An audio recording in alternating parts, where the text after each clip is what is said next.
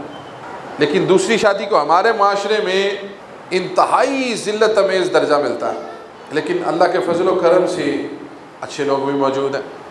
وگرنہ ملک پاکستان کے اندر بھی بہت سے شہر ایسے ہیں جہاں ایک سے زائد شادیوں کے لیے کوئی پرابلم نہیں۔ میں کسی کو دوسری شادی کی ترغیب نہیں دے رہا، میں صرف بات ایک سمجھانے کی کوشش۔ اس دور میں یہ پریشانی نہیں ہوتی تھی کہ پتہ نہیں رشتہ مانگنے جائیں گے تو آگے سے کیا ہوگا۔ آج کیا حالات ہیں؟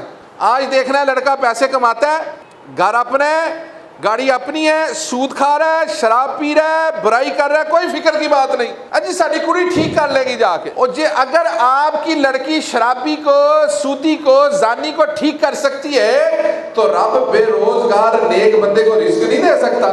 معاشرے کی تباہی، اور ہماری بچیاں گھروں میں سروں میں چاندی اتر رہی ہے، سفید بال ہو رہے ہیں، صرف اس لیے کہ ہمیں ہمارا آئیڈیل نہیں مل رہا۔ اسلام کا آئیڈیل کیا ہے؟ رسول اکرم صلی اللہ علیہ وسلم نے 4 باتیں ارشاد فرمائی۔ کہا نمبر 1 حسب و نسب دیکھو، نمبر 2 مال و دولت بھی دیکھ لو، نمبر 3 حسن و جمال بھی دیکھ لو، نمبر 4 دین دیکھو۔ فرمایا دین کو ترجیح دو، اللہ باقی خود عطا فرما دے گا۔ جی میں نے آج تک کسی رشتے کرنے والے کو، رشتہ دیکھنے والے کو، آج تک میں نے نہیں سنا کہ کسی نے جا کے پوچھا وہ آپ کا بیٹا نماز پڑھتا ہے، آپ کا بیٹا سود تو نہیں کھاتا، یہ نہیں پوچھنا۔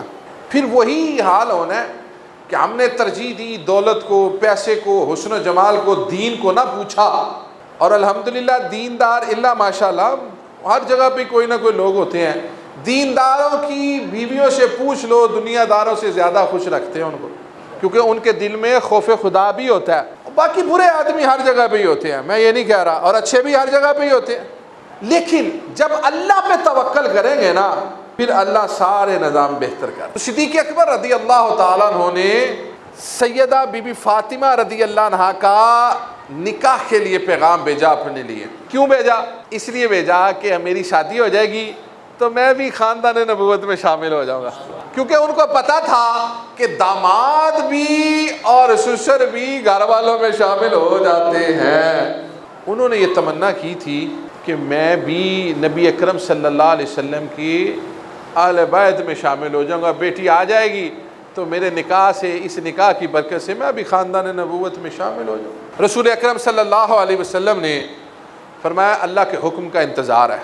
پھر رسول اکرم صلی اللہ علیہ وسلم نے کیا شفقت فرمائی۔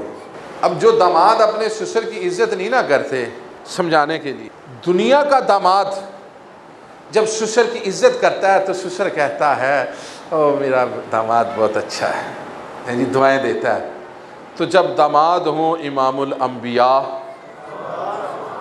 اور سسر ہوں یار غار صدیق اکبر، اور جن کے لیے سرکار فرماتے ہوں کہ میں نے دنیا میں ہر ایک کا حق ادا کر دیا ہے، ابو بکر صدیق رضی اللہ تعالیٰ عنہ کا حق قیامت کے روز اللہ ادا فرمائے گا۔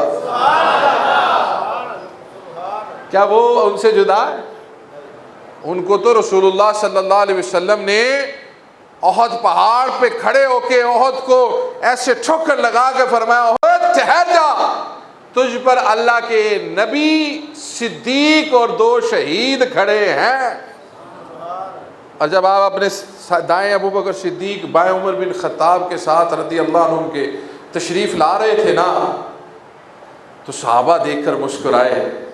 صحابہ کیا خوشی دیکھ رہے ہو حضور، آپ کتنے پیارے لگ رہے ہیں اپنے دونوں یاروں کے درمیان۔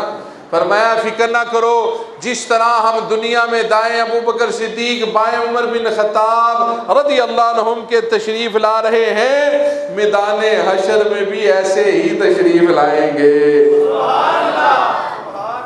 تو اپنے تھے تو پاس رکھا نا، ان کو تو سرکار دو عالم صلی اللہ علیہ وسلم نے قبر میں بھی ساتھ رکھا ہوا ہے جی۔ اب صدیق اکبر کو بھی اپنے خاندان میں شامل کر لیا۔ یہ جو اہل بیت کا ذکر ہو رہا ہے نا، میں ذرا سارے آپ کو شامل کروانا چاہ رہا ہوں تاکہ تسلی ہو جائے اور پتہ چل جائے کون کہاں ڈنڈی مارتا ہے جی۔ دوسرا نمبر ہے عمر بن خطاب رضی اللہ تعالیٰ، انہوں نے بھی پیغام نکاح بھیج دیا، یا رسول اللہ صلی اللہ علیہ وسلم، سیدہ بی بی فاطمہ رضی اللہ عنہا کے لیے میں اپنے نکاح کا پیغام بھیجتا ہوں۔ آپ نے فرمایا اللہ کے حکم کا انتظار ہے۔ ان کی بھی شہزادی سے شادی کر کے ان کو بھی وہ تمنا پوری کر دی کہ خاندان نبوت میں شامل ہو جائے۔ ابو بکر صدیق، عمر بن خطاب رضی اللہ عنہم، دونوں کی شہزادیوں سے رسول اللہ صلی اللہ علیہ وسلم نے نکاح فرما کر امہات المومنین کا اعزاز دے کر انہیں بھی اور ان کے والد گرامیوں کو بھی خاندان نبوت میں شامل فرما دیا۔ اب تیسری باری آتی ہے عثمان غنی رضی اللہ تعالیٰ، فرمایا اگر میری 40 60 100 3 ذکر آتے، میری اتنی بیٹیاں ہوتی، ایک ایک کر کے دنیا سے پردہ کرتی رہتی، میں ساری کی ساری عثمان غنی سے بیاہ دیتا ہے۔ اب جن کی بیٹیاں لائے وہ بھی اہل بیت، جن کو بیٹیاں دی وہ بھی اہل بیت، وہ میں ثابت کروں گا نا، کیونکہ آخر پہ بات آ رہی ہے سیدہ بی بی فاطمہ رضی اللہ عنہ اور حضرت علی المرتضیٰ رضی اللہ تعالیٰ عنہ، وہاں پہ اہل بیت یاد آ جاتے ہیں، پیچھے سارے بھولے ہوتے ہیں۔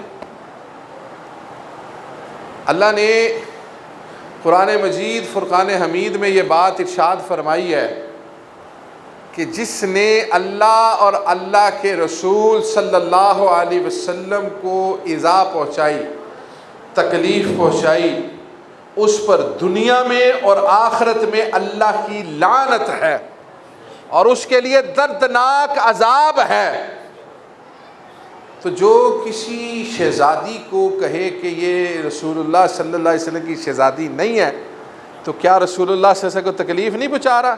تو اس پر تو اللہ نے بھی لعنت ڈال دی ہے، دنیا میں بھی اور آخرت میں بھی۔ 2 شہزادیاں بیائیں سیدنا عثمان غنی رضی اللہ تعالیٰ سے، پھر شادی ہوئی سیدہ بی بی فاطمہ رضی اللہ عنہا کی حضرت علی المرتضیٰ رضی اللہ تعالیٰ۔ اب یہ شادی کیسے ہوئی ہے؟ حضرت ابو بکر صدیق، حضرت عمر بن خطاب اور کئی اور صحابہ، ان سب نے پیغامات بھیجے، پیغامات قبول نہیں ہوئے۔ تو ایک روز حضرت ابو بکر صدیق رضی اللہ تعالیٰ عنہ حضرت عمر بن خطاب، حضرت عبداللہ بن زبیر اور دیگر صحابہ کو اکٹھا کر کے فرمانے لگے، یار ہم نے تو پیغام بھیجے، تو حضرت علی رضی اللہ تعالیٰ نے ابھی تک پیغام نہیں بھیجا، مجھے لگتا ہے اگر ان کو مالی پرابلم نہ ہو تو وہ بھی اپنا پیغام بھیجتے۔ کہنے لگے ہاں بھئی صحیح کہہ رہے ہیں آپ، ایسے ہی کچھ لگتا ہے۔ کہا پھر ایسے کرتے ہیں، ہم سارے مل کر حضرت علی المرتضیٰ رضی اللہ تعالیٰ کے پاس جاتے ہیں اور ان کو کہتے ہیں کہ آپ جا کر رسول خدا صلی اللہ علیہ وسلم سے شہزادی بی بی فاطمہ رضی اللہ عنہا کا رشتہ طلب کرے، اور اگر انہوں نے کہا کہ مجھے مالی وسائل کا مسئلہ ہے تو ہم سب مل کر ان کی مدد کریں گے۔ اچھا جب وہاں پہ پہنچے، اس میں حضرت عثمان غنی شامل رضی اللہ تعالیٰ عنہ نہیں تھے، وہ کہیں باہر گئے ہوئے تھے۔ وہ سارے مل کے کہنے لگے آج خیر ہے، سارے اکٹھے ہو کے آ گئے ہو۔ میں کہا ہاں آج آپ سے بات کرنی ہے، پانی شانی جو ان کا ادھر ہوتا ہوگا وہ، میں کہ ہم نے آپ سے ایک بات کرنی ہے۔ کہا کیا کرنا ہے؟ آپ کیوں نہیں رسول اللہ صلی اللہ علیہ وسلم سے حضرت سیدہ فاطمہ رضی اللہ عنہ کے رشتے کی بات کرتے؟ کہنے لگے میرا خیال تو ایسا ہی ہے مگر میرے پاس وسائل نہیں ہیں۔ حضرت ابو بکر صدیق فرمانے لگے دیکھا میں نے پہلے ہی کہا تھا نا کہ یہ وسائل کی وجہ سے نہیں کہہ رہے۔ کہنے لگے علی المرتضیٰ رضی اللہ تعالیٰ عنہ آپ وسائل کی بالکل فکر نہ کریں، ہم سارے انتظامات کریں گے۔ اب جو خود حضرت علی رضی اللہ تعالیٰ عنہ اور حضرت بی بی فاطمہ رضی اللہ عنہا کا نکاح کروانے کی تیاری کر رہے ہیں، وہ محبت والے ہیں کہ دشمنی والے ہیں؟ تو یہ 1400 سال بعد دشمنی والے پتہ نہیں کون سے آ گئے۔ یہ کون ہے میں ان کا بھی بتاؤں گا ابھی تھوڑا سا آگے چل کے انشاءاللہ۔ اب حضرت علی المرتضیٰ رضی اللہ تعالیٰ عنہ کو ساتھ لے کر سارے ہی رسول اللہ صلی اللہ علیہ وسلم کی بارگاہ میں آ گئے۔ ادھر سے اللہ تعالیٰ نے بھی پیغام بھیج دیا، کیونکہ یہی وقت تھا۔ اب نبی اکرم صلی اللہ علیہ وسلم فرمایا اللہ تعالیٰ نے اس نکاح کو قبول فرما لیا ہے۔ اچھا پھر کیا ہوا؟ اب آ گیا، اب ہم نے اپنے معاشرے کے اندر بھی یہ ساری چیز دیکھنی ہے۔ ذکر اہل بیت اور ان کے نمایاں کام سننے کا مقصد یہ ہے کہ ہم اپنی زندگیوں کو ان کے مطابق بدلیں۔ یہ نہیں ہے کہ آج آ گئے فلاں صاحب تقریر سنی، نعرے لگائے، صبح اپنی مرضی کرتے رہے، تو پھر کوئی فائدہ نہیں ہے۔ جو سنا ہے اس کے مطابق اپنے اندر تبدیلی پیدا کریں۔ ہم یہ نہیں کہہ سکتے کہ ساری دنیا کو ہم ٹھیک کر لیں گے، لیکن ہم اپنے آپ کو تو ٹھیک کر سکتے ہیں نا۔ ہم اپنے اوپر تو امپلیمنٹ کریں کہ یار میں اپنے آپ سے عہد کرتا ہوں کہ میں اسلام کی اتباع میں زندگی گزاروں گا، اپنے گھر میں، اپنے بچوں میں، اپنے اہل خانہ میں اللہ اور اللہ کے حبیب کی محبت اور جو قانون دیے گئے ہیں اس کو امپلیمنٹ کرواؤں گا۔ اب نبی اکرم صلی اللہ علیہ وسلم نے کیا فرمایا؟ یہ بھی پوچھنا ضروری ہے کہ بھائی تم ہماری بیٹی کو رکھو گے کدھر؟ تو کتنا کا ضروری ہے وہ بھی سن لیں۔ یہاں پہ ہوتا ہے جی پورے کا پورا گھر لے کے دو اس کو، یہ ماں باپ کے ساتھ نہیں رہے گی، فلاں جگہ نہیں رہے گا، یہ تو سودا بازی کر رہے ہو۔ گو کہ اللہ نے کہیں حکم نہیں دیا، لیکن اللہ نے بیٹے کو تو حکم دیا ہے نا ماں باپ کی خدمت کا۔ تو جو بیٹے کی بیوی ہے اس کا فرض نہیں ہے؟ اپنے ماں باپ کی مرتبہ تو اس کو بڑی باتیں یاد آتی ہیں۔ تو یہ جن کے بیٹے سے نکاح کیا وہ ماں باپ بھی ماں باپ ہیں۔ بیٹے اور بیٹی کی تربیت اس طرح کریں، ان کو سمجھائیں کہ بیٹا جن کی بیٹی لے کر آ رہے ہو ان کی بھی عزت کرنی ہے اور ان کے ماں باپ کی بھی عزت کرنی ہے۔ اور جو بیٹی ہے اگر اس کے ماں باپ نے بھی سمجھایا ہوگا نا کہ بیٹا جس کے گھر جا رہی ہو اس کی بھی عزت کرنی ہے، اس کے ماں باپ کی بھی عزت کرنی ہے، تو یہ جو طلاق کی شرح ہمارے معاشرے میں بڑھ گئی ہے یہ ختم ہو جائے گی۔ 2 دن کی، صرف 2 دن کی لالچ ہے، پھر آنکھ بند ہو جانی، اور اس میں ہمیں ہر چیز دنیا داری کی چاہیے۔ اب نبی اکرم صلی اللہ علیہ وسلم نے کیا فرمایا؟ کہا نکاح کی تو بات ہو گئی، اب بتاؤ کہ ہماری بیٹی کے لیے کوئی تیاری بھی رکھی ہوئی ہے، کچھ ہے پاس؟ عرض کیا یا رسول اللہ صلی اللہ علیہ وسلم ایک گھر ہے اور وہ بڑا ماشاءاللہ خوبصورت گھر ہوگا اس وقت، ابھی بھی بڑا پیارا ہے وہ، ہاں جی، مسجد بھی ہے گھر کے ساتھ، کنواں بھی ہے، ہاں جی، کافی وسیع ہے مدینہ شریف میں وہ گھر۔ حضور گھر ہے، ایک گھوڑا اور ایک ذرہ ہے۔ فرمایا گھوڑا تو تمہاری سواری کے لیے ضرورت ہے، ایسا کرو ذرہ بیچ آؤ۔ ذرہ، انہوں نے ذرہ اٹھائی اور چلے گئے۔ اچھا اب یہاں پہ میں تھوڑی سی بات اور بھی سمجھانا چاہتا ہوں، کیونکہ میں کوئی شعلہ بیانی کرنے نہیں آیا کہ میں زور لگا کے نعرے لگوا کے چلے جاؤں۔ میں کچھ چاہ رہا ہوں کہ میں بھی سمجھ جاؤں، کچھ آپ بھی سمجھ جائیں، تو وہ تسلی سے ہی سمجھی جاتی ہے، وہ شور شرابے سے نہیں سمجھی جاتی۔ بچی کے والدین ان کی خواہش ہوتی ہے کہ ہماری بیٹی کے لیے جو لڑکا ہے وہی سارا کچھ کر لے، اور لڑکے کے والدین کی خواہش ہوتی ہے بیٹی والا ہی سارا کچھ کر لے۔ اسلام کیا کہتا ہے؟ اسلام کہتا ہے جتنی ضرورت ہے وہ لڑکا انتظام کر کے تو بے نکاح کر کے لے جائے۔ اب وہ ضرورت کیا ہے وہ میں آپ کو بتا دیتا ہوں۔ حضرت علی المرتضیٰ رضی اللہ تعالیٰ عنہ اپنی ذرہ لے کر بازار کی طرف نکل پڑے۔ اب آگے سے عثمان غنی رضی اللہ تعالیٰ تشریف لا رہے ہیں، وہ حالات سے باخبر نہیں ہے، ان کو نہیں پتا کیا کیا معاملات طے ہو گئے ہیں۔ کہنے لگے علی المرتضیٰ رضی اللہ تعالیٰ عنہ یہ ذرہ اٹھائے کدھر جا رہے ہیں؟ جنگ کا موسم بھی نہیں ہے۔ فرمایا یہ میں بیچنے جا رہا ہوں۔ کہا خیریت؟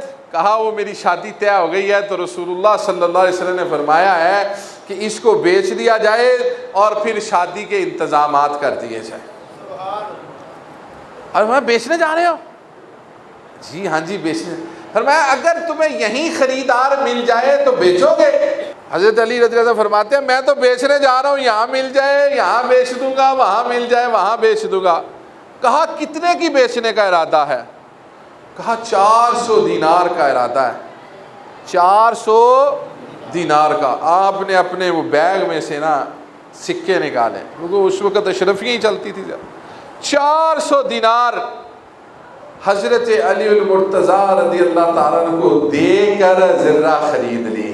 اب جب ذرہ خرید لی تو وہ واپس مڑنے لگے، تو فرمایا ٹھہرو پیارے بھائی، یا اخی، اے علی المرتضیٰ ٹھہرے۔ کہا جی اب کیا بات ہے؟ کہا یہ میں نے خرید لی۔ کہا خرید لی میری ہے؟ کہا آپ کی ہے، اب اس کے ساتھ جو دل کرے کروں۔ کہا کرے، مالک ہیں آپ۔ کہا پھر یہ شادی کا تحفہ قبول فرما لیجیے۔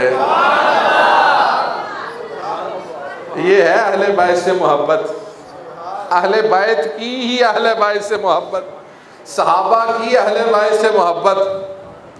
اور یہ بات نبی اکرم صلی اللہ علیہ وسلم کو جب حضرت علی المرتضیٰ رضی اللہ تعالیٰ نے بتائی نا تو آپ مسکرائے بھی اور عثمان غنی رضی اللہ تعالیٰ کو دعا بھی عطا فرمائیں۔ اس میں سے 400 دینار میں سے ایسے آپ نے ہاتھ ڈال کے حضرت ابو بکر صدیق، عمر بن خطاب، حضرت زبیر اور دیگر اصحاب رضی اللہ عنہ کو وہ سکے پکڑا کے فرمایا جائیں ان سے بیٹی فاطمہ رضی اللہ عنہا کی ضروریات زندگی کی چیزیں خریدیں تاکہ ان کا نکاح کیا جائے۔ اب وہ ضروریات زندگی کیا ہے؟ بستر، کھانا کھانے والے برتن، آٹا پیسنے والی چکی اور پانی سٹور کرنے والا مشکیزہ۔ آج جیسے فریج ہے جی اور کنستر ہے آٹے کے، اس میں آٹا رکھ دیتے ہیں۔ ضروریات زندگی ہے۔ اگر کوئی نیک شریف انسان وہ دے سکتا ہے تو والدین کو اس پر اکتفا کرتے ہوئے بیٹی کی رخصتی کر دینی چاہیے۔ گو کہ اس بات کے انتظار میں رہیں کہ کوئی امیر زادہ آئے گا، یہ بیاہ کے لے کے جائے گا تو پھر وہ بیچاری گھر میں بیٹھی ہی بوڑھی ہوتی رہے۔ تو یہ رسول اللہ صلی اللہ علیہ وسلم کے 4 خلفاء اور یہ سارے ہی اہل بیت میں شامل ہیں۔ اچھا، یہ 4 کے بعد باقی بھی جن کی کے ساتھ نبی اکرم صلی اللہ علیہ وسلم کی جن شہزادیوں امہات المومنین کے ساتھ نکاح ہوئے ہیں وہ بھی آپ کے اہل بیت میں ہیں۔ تو ان میں حضرت ابو سفیان رضی اللہ تعالی عنہ کی بیٹی اور حضرت امیر معاویہ رضی اللہ تعالیٰ عنہ کی بہن بھی امہات المومنین میں شامل ہیں۔ تو اگر ان کو ہم قبول معاذ اللہ نہیں کریں گے تو رسول اللہ صلی اللہ علیہ وسلم کو تکلیف پہنچائیں گے۔ اور جو بی بی عائشہ صدیقہ طیبہ طاہرہ مقدسہ مفسرہ رضی اللہ عنہا ان کے ساتھ کسی بھی قسم کا بغض رکھتا ہے، یاد رکھیے وہ رسول اللہ صلی اللہ علیہ وسلم کو تکلیف پہنچا رہا ہے۔ تو یہ اہل بیت پہلے اہل بیت ہیں۔ اب ان میں جو تو دنیا سے چلے گئے تو ان کا ذکر پھر عام نہیں ہے، لیکن وہ ساری اہل بیت ہیں۔ جو تو حیات ہیں ان کا تو ذکر آگے بھی چلتا رہا، اب جو حیات نہیں رہے ان کا ذکر نہ ہونے سے وہ اہل بیت سے باہر نہیں آتے۔ تو یہ بات ذہن نشین رکھ لیں کہ آپ کی 11 ازواج مطہرات، 4 شہزادیاں، 3 بیٹے، سارے داماد، یہ سب کے سب ہی اہل بیت میں شامل ہیں، اور ان کے عزیز و قارب میں جو ایمان کے ساتھ تھے وہ بھی آپ کے رشتے میں آپ کے گھر والے ہی لگتے۔ اب باقی تو دنیا سے جو رخصت ہو گئے جن کا ذکر نہیں آیا، اس کے بعد یہ جب آیت نازل ہوئی اس وقت رسول اکرم صلی اللہ علیہ وسلم نے ایک چادر لی ہوئی، اس چادر کے اندر حضرت امام حسن اور امام حسین رضی اللہ عنہ موجود تھے۔ سیدہ بی بی فاطمہ رضی اللہ عنہ آپ نے ان کو بھی اپنے ساتھ شامل کر لیا۔ پھر اس کے بعد علی المرتضیٰ رضی اللہ تعالیٰ عنہ کو بھی اپنی چادر میں داخل فرما کر یہ آیت مبارکہ پڑھی کہ یہ میرے اہل بیت ہیں، اللہ ان سے ہر کمی کو دور فرمائے گا اور انہیں خوب ستھرا فرمائے گا۔ حضرت علی المرتضیٰ رضی اللہ تعالیٰ عنہ اور سیدہ بی بی فاطمہ رضی اللہ عنہا کی 5 اولادیں ہیں۔ کتنی؟ حضرت امام حسن، حضرت امام حسین اور حضرت امام محسن رضی اللہ عنہم، 3 بیٹے اور 2 بیٹیاں، حضرت بی بی زینب اور حضرت بی بی ام کلثوم رضی اللہ عنہم۔ ان کا ذکر نہیں سنتے آپ کہ سنتے ہیں؟ نہیں نہ سنتے؟ تو کیا یہ بچے نہیں ہیں؟ یہ کیسے ممکن ہے کہ میرے والد صاحب تو ایک بیٹے کا ذکر نہ سنے تو ان کو ناراضگی ہو، تو حضرت علی المرتضیٰ رضی اللہ تعالیٰ عنہ کے 3 بچوں کا ذکر نہ کیا جائے تو وہ خوش ہوں گے؟ بابا ان کے 5 بچے ہیں، 5 جنتی ہیں، 5 ہی جنت کے سردار امام حسن و حسین اکٹھے سارے ایک ہی جگہ پر موجود ہوں گے۔ لیڈ ان کو دے دی گئی ہے کہ آپ نے لیڈ کرنا ہے۔ پھر آج تک کسی نے کم ہی بتایا ہوگا کہ حضرت بی بی فاطمہ رضی اللہ عنہا کے بطن سے پیدا ہونے والی سیدہ بی بی ام کلثوم رضی اللہ عنہا، ان کا نکاح کس سے ہوا ہے؟ حضرت علی المرتضیٰ رضی اللہ تعالیٰ عنہ نے خلافت کے، حضرت عمر بن خطاب رضی اللہ تعالیٰ کی خلافت کے آخری سال میں حضرت عمر بن خطاب رضی اللہ تعالیٰ عنہ سے سیدہ بی بی فاطمہ رضی اللہ عنہا اور اپنی بیٹی ام کلثوم رضی اللہ عنہ کا نکاح فرمایا تھا۔ حضرت علی رضی اللہ تعالیٰ کے داماد ہیں حضرت عمر بن خطاب رضی اللہ تعالیٰ عنہ، تو یہ لوگ ان کا ذکر ہی نہیں کرتے۔ یہ اہل بیت صرف امام حسن حسین، سیدہ فاطمہ، حضرت علی رضی اللہ عنہم اور نبی پاک صلی اللہ علیہ وسلم کو مانتے ہیں، تو باقی اولاد، باقی ازواج نبی پاک صلی اللہ علیہ وسلم کی ان میں سے کسی کو بھی نہیں مانتے یا ذکر ہی نہیں کرتے۔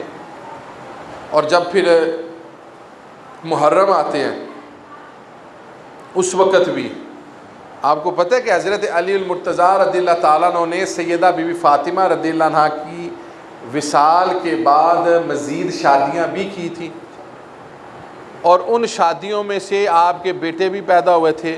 ان میں سے 5 بیٹے میدان کربلا میں اپنے بھائی امام حسین رضی اللہ تعالیٰ عنہ کے ساتھ تھے، 4 بیٹے حضرت امام حسن رضی اللہ تعالیٰ عنہ کے وہاں پر بھی ساتھ تھے۔ کبھی ان کے نام سنے؟ 2 ہی نام سنتے ہیں بڑے مشہور، عباس علمبردار اور جعفر صادق رضی اللہ عنہ، یہ نام سنتے ہیں۔ اس لیے نہیں باقی سناتے کہ ان کے 2 بیٹوں میں حضرت علی، کن کے؟ حضرت علی رضی اللہ تعالیٰ عنہ کے 2 بیٹے، ایک ابو بکر بن علی، ایک عمر بن علی رضی اللہ عنہ ہے، وہ تکلیف ہے۔ پھر حضرت امام حسن رضی اللہ تعالیٰ عنہ کے جو 4 شہزادے میدان کربلا میں شہید ہوئے امام حسین رضی اللہ تعالیٰ عنہ کے ساتھ، ان میں سے بھی 2 کا نام ابو بکر بن حسن، عمر بن حسن رضی اللہ عنہ ہے، ان کا بھی ذکر نہیں سناتے۔ تو یہ جو اہل بیت کا تصور ان لوگوں نے بنایا ہوا ہے نا، یہ بالکل اپنی مرضی سے اور اپنے عقیدے کے مطابق ہے۔ حالانکہ صحابہ اور اہل بیت ایک دوسرے کے ساتھ شیر و شکر تھے، محبتیں کرتے تھے۔ ہم جب بھی ذکر کرتے ہیں حضرت امام حسین رضی اللہ تعالیٰ عنہ کا، کہتے ہیں جی وہ پیدا ہوئے، رسول اکرم صلی اللہ علیہ وسلم نے ان کو گٹی دی، اپنا لعاب دہن شریف دیا، ان کو کھجور بھی کھلائی، ان کا نام بھی رکھا، ان کا عقیقہ بھی کیا، ان کے سر کے بال بھی کٹوائے، صدقہ بھی دیا، پھر ان کی پرورش بھی کی، پھر ان سے محبت بھی کی، 7 سال تک ان سے بے تحاشا محبت کرتے رہے، محبت کرتے رہے، محبت کرتے رہے۔ پھر رسول اللہ صلی اللہ علیہ وسلم کا ظاہری دنیا سے پردہ ہو جاتا ہے، امام حسین رضی اللہ عنہ کا ہم ذکر بھول جاتے ہیں، دور ابو بکر صدیق میں بھی بھول جاتے ہیں، دور عمر بن خطاب رضی اللہ عنہ میں بھی بھول جاتے ہیں، دور عثمان غنی رضی اللہ عنہ میں بھول جاتے ہیں، دور علی مرتضیٰ میں بھی بھول جاتے ہیں، امام حسن کے دور میں بھی بھول جاتے ہیں، حضرت امیر معاویہ رضی اللہ عنہ کے دور میں بھی بھول جاتے ہیں، اور سیدھا کربلا کے میدان کا ذکر شروع کر دیتے ہیں۔ اچھا ان کی باقی زندگی کدھر جائے گی بھائی؟ پہلے یہاں 6 سال سنا لو یا سیدھا ہی کربلا کے میدان میں لے جاؤ۔ ہم نے سنایا ہی نہیں لوگوں کو کہ حضرت ابو بکر صدیق رضی اللہ تعالیٰ عنہ جس طرح رسول اکرم صلی اللہ علیہ وسلم انہیں اپنے کندھوں پر اٹھاتے تھے، صدیق اکبر رضی اللہ تعالیٰ عنہ بھی اسی طرح اٹھایا کرتے تھے، اور حضرت علی رضی اللہ تعالیٰ سے فرمایا کرتے تھے یہ آپ پہ تو نہیں ہے، ہاں پھر یہ کس پہ ہے؟ کہا یہ امام الانبیاء صلی اللہ علیہ وسلم پہ ہے۔ انہوں نے بھی اپنے سارے دور میں حضرت امام حسن و حسین سے محبت کی. وہ تب بھی چھوٹے تھے. پھر 10 سال 6 ماہ اور کچھ دن کا دور خلافت حضرت عمر بن خطاب رضی اللہ تعالیٰ کو آیا. اس میں آپ شیر جوان ہو چکے تھے.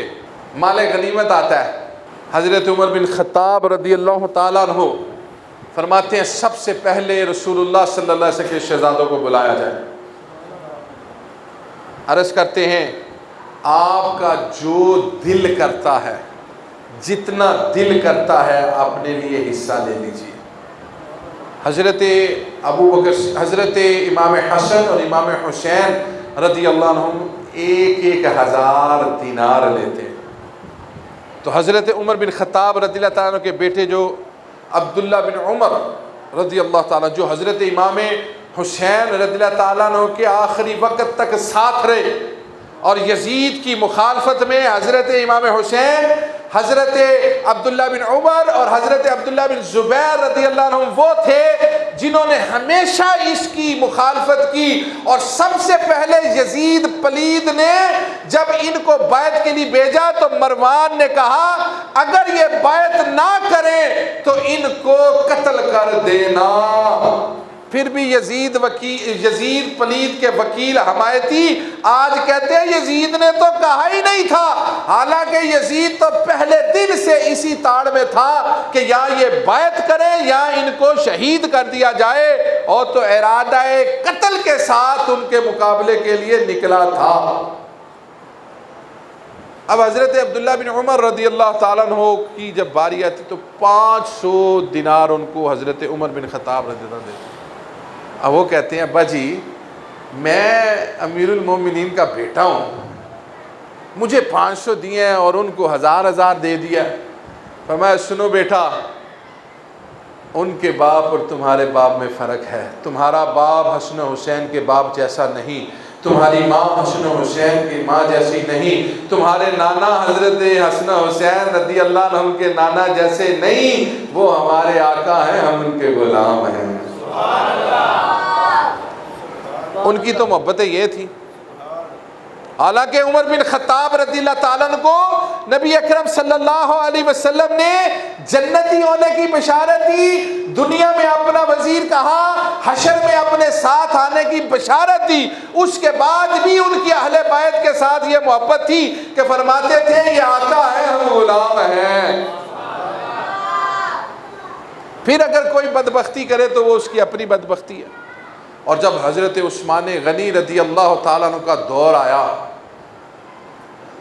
تو حضرت امام حسن و حسین اس قافلے کے سپہ سالار تھے جو حضرت عثمان غنی رضی اللہ تعالیٰ کی حفاظت کے لیے مقرر ہوئے تھے. اس میں سب سے آگے امام حسن و حسین رضی اللہ عنہم تلواریں لے کر کھڑے تھے، اور یہ بھیجنے والے علی المرتضیٰ رضی اللہ تعالیٰ عنہ تھے. محبت تھی تو اپنے بیٹے بھیجے، محبت تھی تو بیٹے گئے.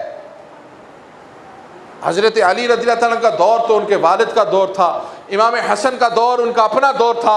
اور جب حضرت امیر معاویہ رضی اللہ تعالیٰ عنہ کا دور آیا، حضرت امیر معاویہ رضی اللہ تعالیٰ عنہ ہر روز 5000 دینار شہزادوں کی خدمت میں تحفۃً پیش کیا کرتے تھے. ان کی زندگیاں محبت والی زندگیاں تھیں. انہوں نے لڑائی جھگڑے نہیں کیے ہوئے. یہ جو مخصوص ایام آتے ہیں ان میں سب کا جس کا دن آئے ذکر کرنا چاہیے.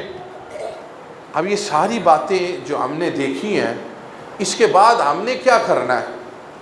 اگر ہم نے ہاں یہ بھی سوال آتا ہے، ہاں جی محرموں میں شادی جائز ہے، لڑائی شروع ہو جاتی ہے، فتوے شروع ہو جاتے ہیں، بحث و تکرار شروع ہو جاتی ہے. شادی یہ ہوتی ہے نا، شادی یہ ہے سنت مصطفیٰ صلی اللہ علیہ وسلم. اور ہم نے جو شادی کرنی ہوتی ہے یہ ہے ہندوؤں کی پیروی، سوائے نکاح کے، سوائے باقی ہم نے کرنی ہے ہندوؤں کی پیروی الا ماشاء اللہ. اس لیے ہم پوچھتے ہیں کیونکہ ہم نے ڈھول بجانے ہیں، ہم نے عورتیں نچانی ہیں، ہم نے موویاں بنانی ہیں، ہم نے آتش بازی کرنی ہے، جو ہندوانہ طریقے ہیں ہم نے وہ کر کے شادیاں کرنی ہیں۔ اس لیے ہم پریشان ہو رہے ہوتے ہیں کہ یار محرموں میں یہ کام کریں گے تو لوگ جوتیاں ماریں گے، تو کیا محرموں میں شادی جائز ہے کہ نہیں جائز ہے؟ بھائی جو شادی سنت مصطفیٰ صلی اللہ علیہ وسلم کے طریقے سے کی جائے گی وہ سارا سال جائز ہے، اور جس میں یہ ہندوانہ طریقے اپنائے جائیں گے یہ کبھی بھی جائز نہیں ہے۔ سوال تو یہ پوچھنے والا ہے جناب، یہ جو مووی والا بلاتے ہیں اپنی بیٹیوں کی، ناراض تو نہیں ہوں گے؟ ہاں جی، ناراض تو نہیں ہوں گے؟ اچھا یہ تو بڑی اچھی بات ہے، پھر ایک وعدہ کریں گے میرے ساتھ، ہاتھ نہیں اٹھانے، دل میں کرنا ہے کہ جو بات میں عرض کروں گا اس پر عمل بھی کرنا ہے۔ میں اپنی بات کر رہا ہوں، اپنی، آپ بھی اس کو اپنے لیے سمجھ کے تو اس کے اوپر عمل کر لیجئے گا۔ میری بڑی بیٹی اب تو ماشاءاللہ 9th میں ہے، 6 کلاس میں تھی، چھوٹی سی، اوپر سے اتری تو بابا جی سرکار نے اسے دیکھا تو فرمایا بیٹے کل سے آپ نے نقاب کر کے جانا ہے، پردہ کر کے۔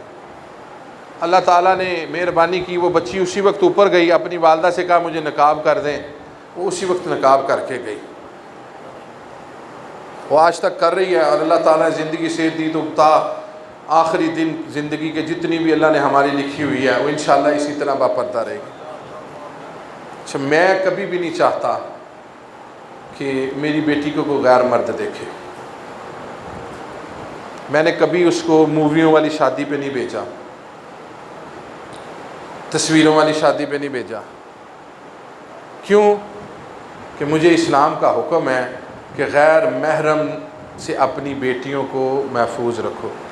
جس بیٹی کو میں سارا سال باپردہ طریقے سے لے کے جاتا ہوں، لے کے آتا ہوں، غیر محرم کو نہیں دیکھنے دیتا، اس کو میں شادی والے دن غیر محرم منڈوں کے سامنے تیار کر کے بٹھا دیتا ہوں کہ آئے میری بیٹی کی پوز بنائے، ویڈیو بنائے، تصویریں بنائے، اور جس طرح چاہے سر سے پاؤں فوکس کر کے دیکھے۔ کیا میری غیرت اس بات کی اجازت دیتی ہے؟ میں اپنی بات کر رہا ہوں، اپنے آپ کو سمجھا رہا ہوں، جس کو سمجھ لگ جائے اس پہ خدا کا فضل ہے۔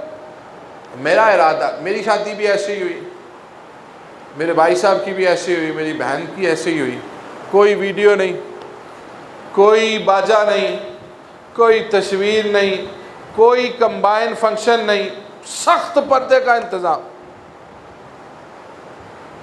آگے بھی انشاءاللہ رہتی زندگی تک ہماری اولادوں کی بھی ایسے ہی ہوگی۔ تو یہ عہد کریں کہ ہم شادیاں سنت مصطفیٰ صلی اللہ علیہ وسلم کے طریقے سے کریں گے، اپنی بچیوں کو غیر محرموں کے سامنے ویڈیو میں نہیں بٹھائیں۔ سٹینڈ لے لیں، کیا ہوتا ہے، لے لیں، ابھی میں نہیں آؤں گا، جاؤ، باپ سٹینڈ لے، ماں سٹینڈ لے کہ بھئی بیٹے نہیں کرنا، ٹھیک ہو جائے گا معاملہ۔ اپنے اپنے گھر میں تو ہم کر سکتے ہیں، اور سنت کے مطابق ان کو زندگی سکھائیں، اور یہ بچپن سے سکھائیں، بچپن سے ان کو پتہ ہو کہ ہم نے پورا لباس پہننا ہے، ہم نے کسی غیر مرد سے ہاتھ نہیں ملانا۔ اکثر اوقات محبت والی باتوں میں بھی، یہ نہیں میں کہنا کہ یہ اس میں کوئی غلط ذہن ہوگی، لوگوں نے اپنے بچوں کو بچیوں کو یہ سکھایا ہوا ہے انکل سے ہاتھ ملاؤ، انکل کے دوست سے ہاتھ ملاؤ، پاپا کے دوست سے ہاتھ ملاؤ۔ کیوں؟ بچیوں کے سر پر پیار دینا، بس، اس سے زیادہ کوئی ضرورت نہیں ہے۔ اپنی بچیوں کو سکھائیں کہ کسی بھی، سوائے تمہارا بھائی، سوائے تمہارا چچا، سوائے تمہارا ماما، جو تمہارے لیے جو رشتے قیامت تک حرام ہے نکاح کے لیے، ان کے علاوہ کوئی بھی تمہارے ساتھ سلام نہیں لے سکتا۔ اور باہر کھلے عام تو کسی مامے کے لڑکے سے، کسی مامے سے، چاچے سے، حتیٰ کہ سگے بھائی سے بھی بہن کو سلام نہیں لینا چاہیے۔ باہر والوں کو کیا پتہ یہ ماما ہے، یہ چاچا ہے، وہ تو تصور کریں گے کہ پتہ نہیں کون ہے۔ اور عورت کا پورا محرم صرف ایک ہی شخص ہے، عورت کا پورا محرم ایک ہی شخص ہے، اور وہ ہے اس کا شوہر۔ جو اس کی ہر چھپی ہوئی چیز کا محرم ہے، باپ ہے، بھائی ہے، چچا ہے، ماما ہے، اس کو چہرہ ہاتھ پاؤں دیکھنے کی اجازت ہے، اس کے سامنے بچی بغیر پردے کے جا سکتی ہے، لیکن اس کے علاوہ کسی کے سامنے جب بالغ ہو گئی ہے تو بالکل بھی نہیں جا سکتی۔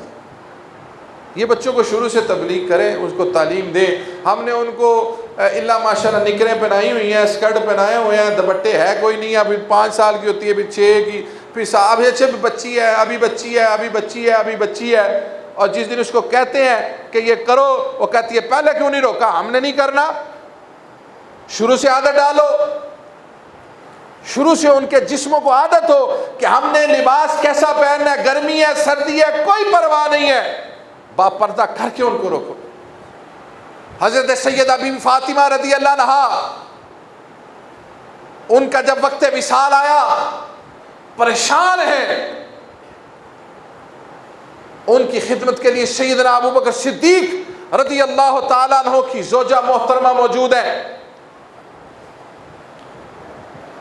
کہتی ہیں بیٹا جی آپ کیوں پریشان ہیں؟